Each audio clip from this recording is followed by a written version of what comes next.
Mes amis, voici quelques exemples du mot caractère que vous devez noter. Pourquoi, par exemple, appelons-nous les lettres de l'alphabet des caractères? Parce que le A reste toujours A. Le B reste B, même à 2 heures du matin.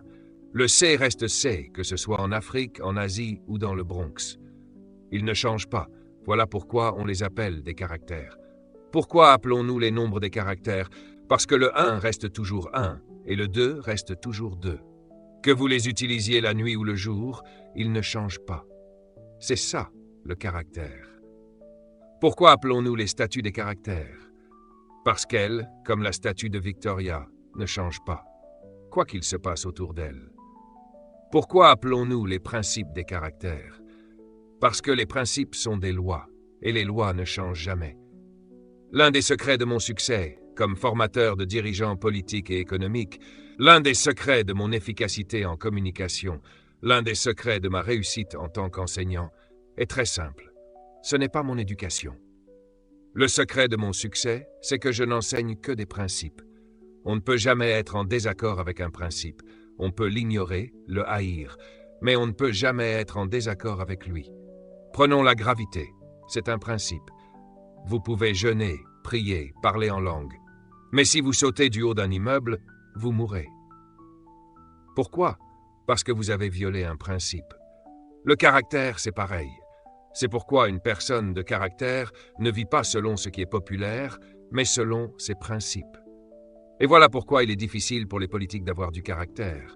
La politique repose sur la popularité. Et quand vous vivez pour la popularité, vous sacrifiez vos principes, ce qui détruit votre caractère. Et sans caractère, on ne peut pas vous faire confiance. Il y a même des prédicateurs qui sont devenus des politiciens. Ils vendent leurs principes pour un plat de lentilles. Aucun caractère. Le caractère, donc, c'est ce qui ne change pas. Notez-le bien. À quelle fréquence changez-vous? Êtes-vous toujours le même? Êtes-vous constant? Êtes-vous prévisible? Les leaders doivent avoir du caractère. Pourquoi? Parce que les gens ne suivront pas quelqu'un en qui ils n'ont pas confiance. Le caractère attire la loyauté. Permettez-moi de vous donner quelques définitions du caractère pour en comprendre toute la profondeur. Le caractère, c'est un engagement envers un ensemble de valeurs sans compromis. Qu'est-ce qu'une valeur? C'est simplement ce que vous jugez important. Si vous accordez de la valeur à votre mariage, vous ne commettrez jamais l'adultère. Celui qui trahit son mariage n'a pas de valeur pour son vœu matrimonial. Et quand vous perdez cette valeur, vous perdez le respect de votre conjoint, de vos enfants, de votre famille et peut-être même de votre Église. Vos valeurs vous protègent. Le caractère, c'est une dévotion à des standards sans vaciller. Quels standards avez-vous fixés pour votre vie? Mes standards produisent mon caractère. Je ne violerai jamais mes standards. Vous devez vous le dire chaque jour. Je ne mens pas, je ne vole pas. Et voler ne veut pas seulement dire prendre de l'argent. Cela inclut voler le temps de votre employeur, prétendre être malade quand vous ne l'êtes pas. C'est un manque de caractère. Vous êtes un voleur. Le caractère est subtil, mais il ne tolère aucune excuse. J'ai entendu des hommes d'affaires dire « l'honnêteté est ma meilleure politique ». Quand j'entends cela, je fais comme Joseph, je me méfie. Car meilleure politique veut dire qu'il y en a une deuxième, une troisième, une quatrième. Je ne peux pas vous faire confiance. Un homme de caractère dira « l'honnêteté est ma seule politique ». Le caractère, c'est la discipline que l'on s'impose à soi-même à cause de ses convictions morales. Une personne de caractère n'a pas besoin de police. Elle se police elle-même. Elle se met volontairement dans la prison de ses convictions et jette la clé. Avez-vous du caractère? Êtes-vous à vendre? Votre avenir dépend de votre caractère, pas de votre charisme. La plupart des dirigeants, politiciens, prédicateurs ou parents vivent de leur charisme, de leur talent, de leur don. Mais votre don ne vous protégera jamais. En réalité, c'est votre don qui vous détruira si vous n'avez pas de caractère. Parce que le seul bouclier qui protège votre talent, c'est votre caractère. Ce message est peut-être le plus important que vous entendrez dans votre vie, parce que c'est ici que vous apprenez ce qui protège votre futur, le caractère. Le caractère, c'est l'effort constant pour intégrer vos paroles, vos actes et vos pensées. Le mot « intégrer » vient de « intégrer », devenir un. Le caractère, c'est quand vos paroles, vos actions et vos décisions ne font qu'un. Vous n'êtes pas double. Vous n'êtes pas quelqu'un d'autre selon la circonstance. Une personne sans caractère dira une chose, fera une autre et promettra encore autre chose. On ne sait jamais qui on a en face d'elle. Le caractère, c'est le sacrifice pour vos principes. Avoir du caractère, c'est être prêt à perdre une amitié pour protéger vos principes. Être prêt à tout sacrifier, même une relation, une opportunité, pour ne pas violer vos valeurs. Qui fréquentez-vous aujourd'hui que vous ne devriez pas fréquenter? Que faites-vous en secret que vous ne devriez pas faire? Êtes-vous prêt à le sacrifier pour protéger vos principes? Quelqu'un vous propose de payer votre maison si vous couchez avec lui. Que faites-vous?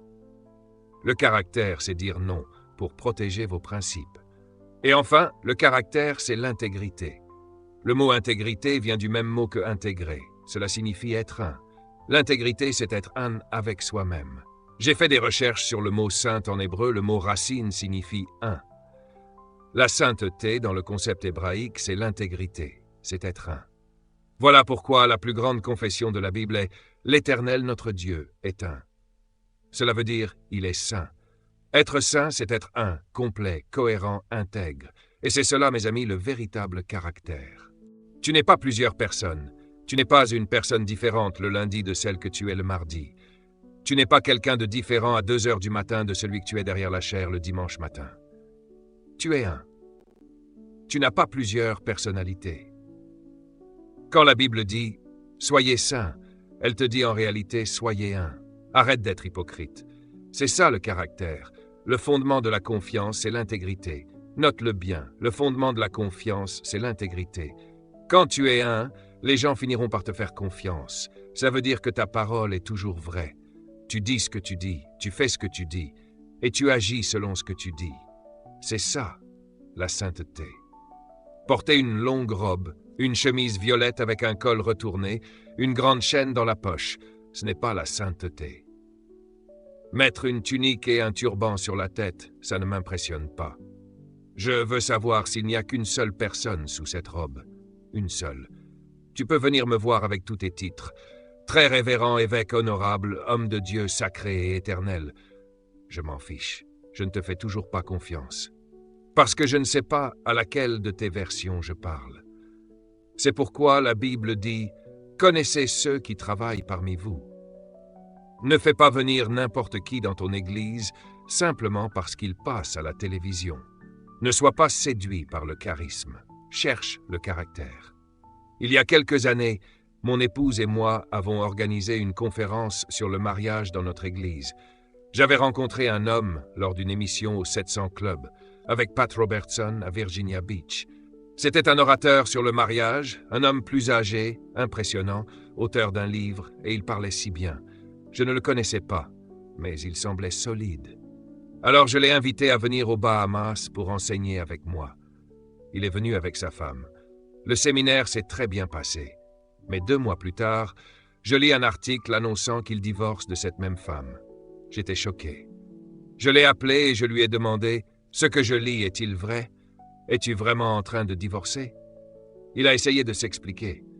Je lui ai dit « Tu ne remettras plus jamais les pieds dans notre église ni dans notre île. » Puis j'ai appelé la librairie, retiré tous ses livres des rayons. Parce que si ce qu'il enseigne ne fonctionne pas pour lui, cela ne doit pas nous être enseigné. Note ceci. Conduis ta vie avant de conduire les autres. Ta vie est le poids de tes paroles. Voilà notre problème. Nous croyons que nos paroles impressionnent les gens. Nos phrases profondes, nos beaux discours, nos alléluia. Tout ça n'a aucun sens si ta vie ne les soutient pas. C'est comme un vendeur de diamants qui n'en porte pas lui-même. Ne fais jamais confiance à un vendeur qui n'utilise pas ce qu'il vend. Je suis fidèle à mon épouse pour que tu puisses croire mes paroles. Je suis un bon père pour mes enfants pour que tu puisses croire mes paroles. Écoute-moi bien, il n'existe aucune vie privée, aucune vie personnelle. Alors ne dis jamais ce que je fais en privé ne regarde personne. C'est faux. Ce que tu fais en privé détermine si je peux te faire confiance publiquement. C'est ça, le caractère. Et j'en suis venu à cette conclusion. Une personne de caractère n'a pas besoin de beaucoup parler. Sa présence suffit. La première fois que j'ai rencontré Nelson Mandela, c'était l'un des moments les plus forts de ma vie. Un dîner privé, 16 personnes. Il venait tout juste de sortir de prison. Son premier voyage fut pour les Bahamas, pour remercier mon premier ministre, Lynden Pindling, qui avait milité pour sa libération. Quand je l'ai vu, j'ai vu le caractère marcher sur deux jambes. Il n'avait même pas besoin de parler. Il a passé 18 ans, puis 7 autres en prison, 25 ans, sans jamais changer ses convictions. Voilà pourquoi nous le respectons. Alors laisse-moi te poser une question. Quand je reviendrai dans ta ville, auras-tu toujours la même épouse? Ne réponds pas. Pense-y. À quel point es-tu stable? C'est pour cela que les jeunes sont perdus. La Bible dit, « Père, n'irritez pas vos enfants ». Ce mot veut dire, « Ne les frustrez pas par ton instabilité ». Tu dis à ton fils, « Ne fume pas », alors que toi, tu fumes. Tu dis à ta fille, « Ne tombe pas enceinte avant le mariage », mais tu l'as eu hors mariage. Tu crées la confusion chez tes enfants. Ta vie doit être ton message. Conduis ta vie, parce que tes paroles ne valent rien sans le caractère qui les protège. Je lisais la Genèse, chapitre 1, verset 26, et j'ai reçu une révélation. Le verset dit, Dieu dit, « Faisons l'homme à notre image, selon notre ressemblance, et qu'il domine. » Note bien ceci. L'image vient avant la domination. Le mot image veut dire caractère. Chaque être humain a été créé pour diriger, pas pour dominer les autres, mais pour exercer son leadership dans le domaine de son don. Ton don est le lieu de ta domination. C'est ton don qui attire les gens vers toi, et cette attraction fait de toi un leader. Le leadership n'est pas réservé à une élite, c'est un mensonge. Dieu a donné à chacun le mandat de régner, mais dans le champ de son don. Ta valeur pour le monde vient de ton don. La Bible dit, ton don t'ouvre la voie et te fait paraître devant les grands. Ce n'est pas ton diplôme, c'est ton don. C'est pourquoi beaucoup de gens avec des doctorats échouent, tandis que ceux qui ont quitté l'école tôt réussissent, parce qu'ils ont trouvé leur don. Tu vois, le système t'a appris à chercher un emploi, pas à découvrir ton don. C'est pour cela que tu es employé, mais pas déployé. Ton pouvoir se manifeste quand tu te déploies dans ton don. Mais tu l'ignores, parce que ta culture t'a formé à chercher un salaire, pas un but. Résultat, tu es bien éduqué, mais mal orienté. Et c'est pour cela que ta vie manque de joie et de sens. Tu as 50 ans et tu ne sais toujours pas pourquoi tu es né. Parce que ta culture t'a appris qu'il fallait aller à l'école, obtenir un diplôme, trouver un emploi.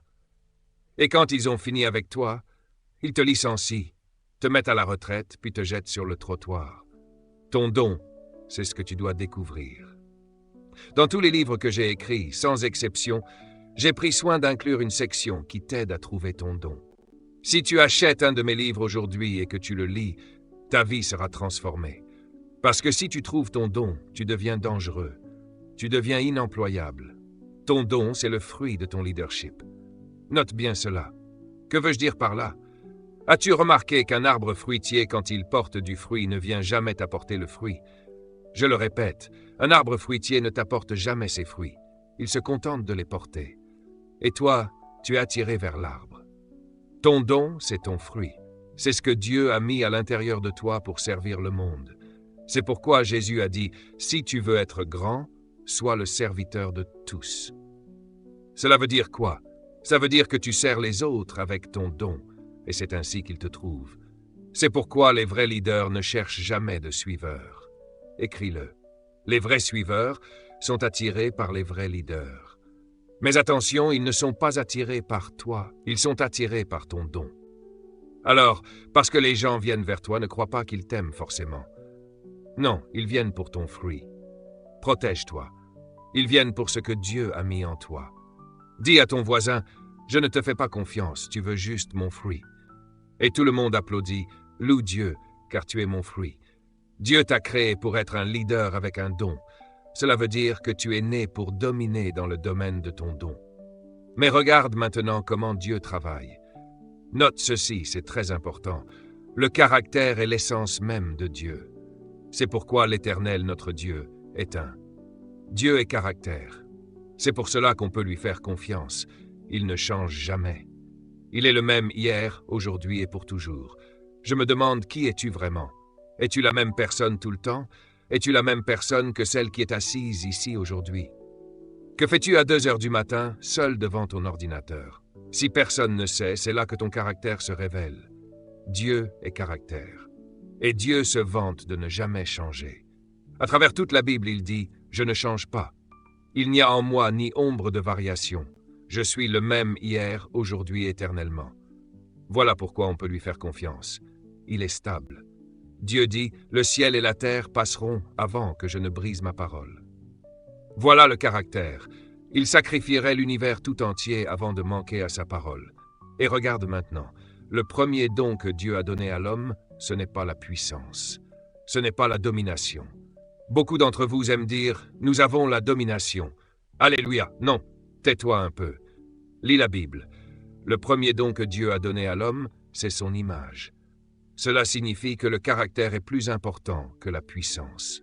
Des gens viennent me voir et me disent « Dr. Miles, prie pour que je reçoive l'onction de Dieu. » Et je leur demande « As-tu le caractère pour la contenir ?» Parce que la puissance te détruira sans le caractère. Dieu le savait. C'est pourquoi il a dit « Avant de donner à cet être la puissance, je dois lui donner le caractère, mon image. » Le caractère est la priorité de Dieu.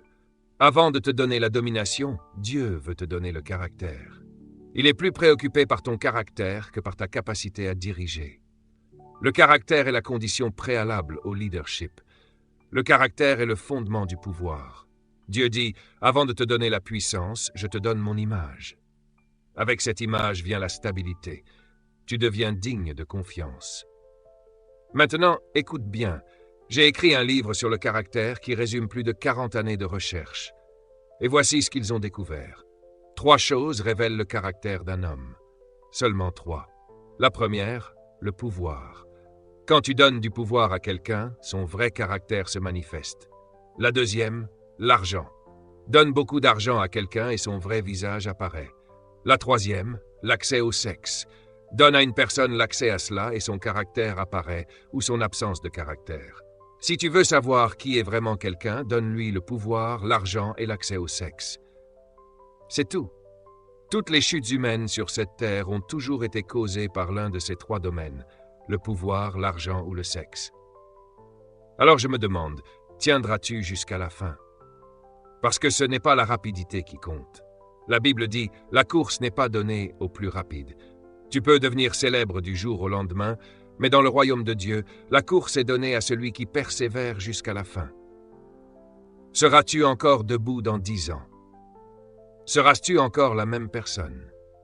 Le seul moyen de tester le caractère, c'est la tentation. La tentation n'est pas un mot négatif. Tenter veut dire tester pour révéler une faiblesse. Tu ne vivras jamais un jour sans tentation. Jamais. Il faut y faire. La tentation sera toujours là pour tester ton caractère.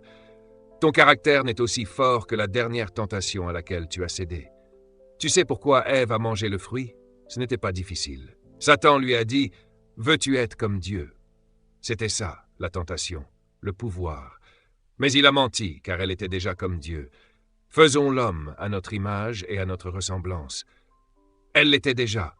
Ton plus grand danger, c'est l'ignorance de toi-même. Tu ne peux pas me tenter à devenir ce que je sais déjà être. Le problème d'Ève, c'est qu'elle a oublié qui elle était.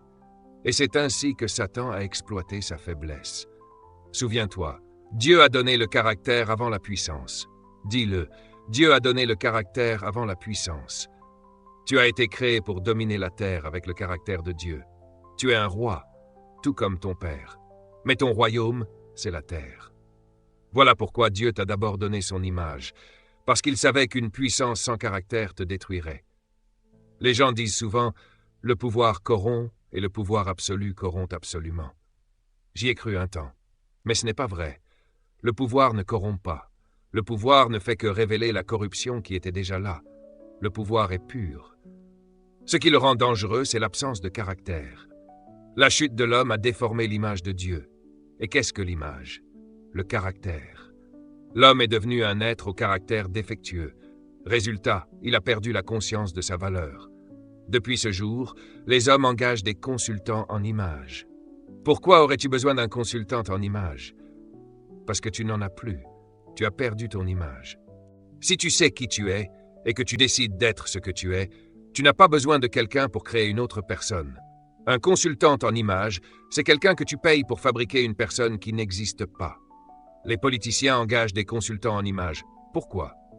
Parce qu'ils n'ont pas d'image. Alors ils payent des gens pour inventer un mensonge. Les stars de cinéma, les artistes font pareil. Pourquoi? Parce qu'ils n'ont pas d'image. Alors ils te vendent une image qui n'existe pas. Et toi, tu l'achètes. Et quand la vraie personne apparaît, comme ce jeune homme en Floride l'autre jour, comment il s'appelle déjà?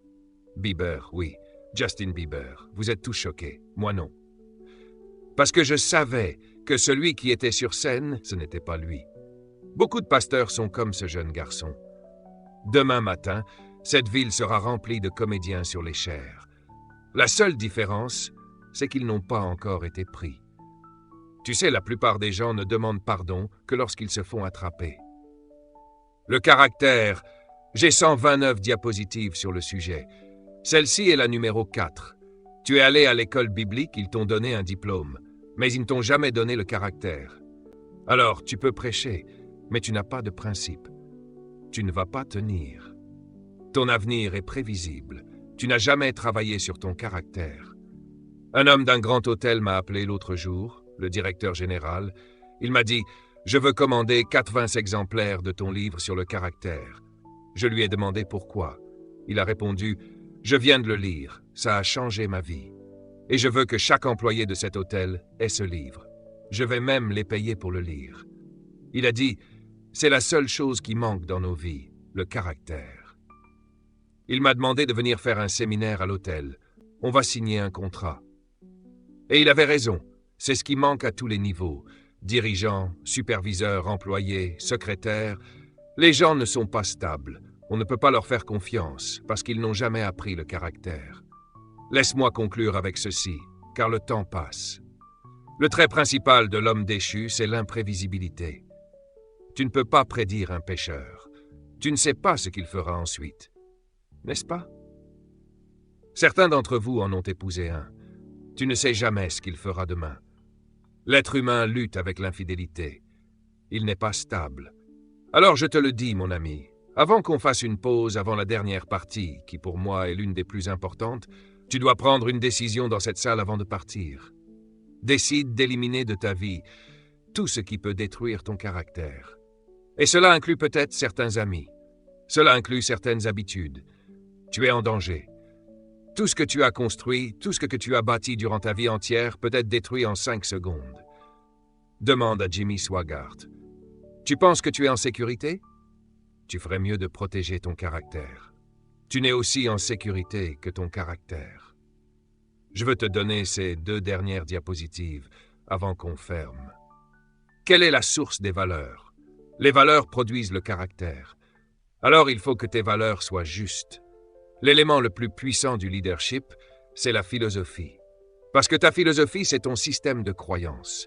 Ton système de croyance découle de ce que tu valorises. Ce que tu valorises détermine ce en quoi tu crois. Et ton système de croyance produit tes valeurs. Tes valeurs produisent ta morale. Ainsi, la moralité est le fruit direct de tes valeurs. Si je valorise mes vœux de mariage, alors moralement, je resterai fidèle à ma femme. C'est lié. Et quand ma morale est en place, elle influence mon éthique. Alors il devient contraire à mon éthique de coucher avec une autre femme. Pourquoi? Parce que ma morale m'interdit de violer mes valeurs. Et en protégeant mes valeurs, je protège mon caractère. Et quand mes valeurs et mon éthique sont solides, mon caractère devient mon style de vie. Je te l'ai déjà dit, tu ne diriges pas à partir de ta position, tu diriges à partir de ta vie. Souviens-toi de ceci, même si tu ne me revois jamais.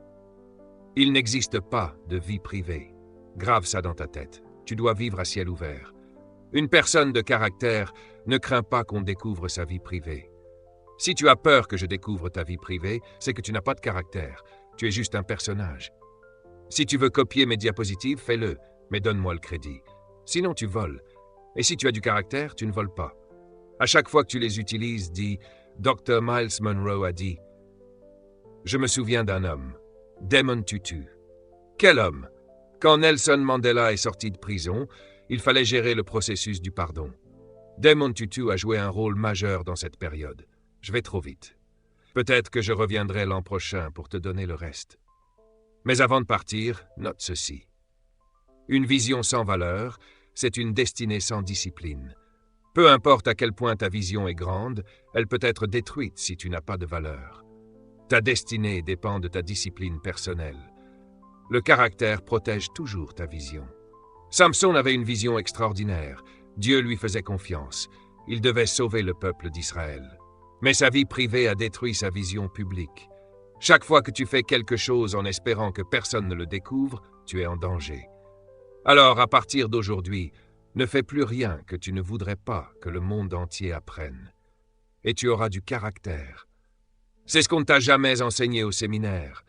C'est ce qu'on ne t'a jamais appris au lycée. Et maintenant, tu mènes une double vie. J'ai longtemps cherché à comprendre pourquoi les hommes aiment tant les super-héros. Et j'ai fini par comprendre. Les hommes aiment Batman et Superman parce qu'ils ont deux personnalités. Chaque Superman cache un Clark Kent à l'intérieur. Chaque Batman a un Bruce Wayne en lui. Et chaque Samson devrait avoir un Joseph à l'intérieur. Je me demande qui tu es vraiment. Le caractère protège la vision. La vision est interprétée par les valeurs. Et la vision et les valeurs forment le mariage entre le but et les principes. Ton but, c'est ta mission. Tes principes, eux, protègent cette mission. Alors ne viole jamais tes principes. Je suis vierge. Je dois protéger ma virginité. Je ne la vendrai à personne. Je me suis marié à 25 ans. J'étais vierge. Ma femme aussi. J'ai longtemps cherché à comprendre pourquoi Dieu nous dit de ne pas avoir de relations sexuelles avant le mariage. Et j'ai compris. Ma femme et moi n'avons aucun souvenir que nous regrettons. Dieu dit « vis bien pour que tes souvenirs soient heureux ». Écris ça « vis bien pour que tes souvenirs soient heureux ». Dieu veut te sauver de tes propres souvenirs quand il te dit « vis bien ». Le caractère te donne de bons souvenirs. Chaque domaine d'influence. Ça inclut l'éducation, l'hôtellerie, la police, la politique, tous les domaines. Dieu dit, je veux que mon peuple apporte ma nature dans chaque discipline.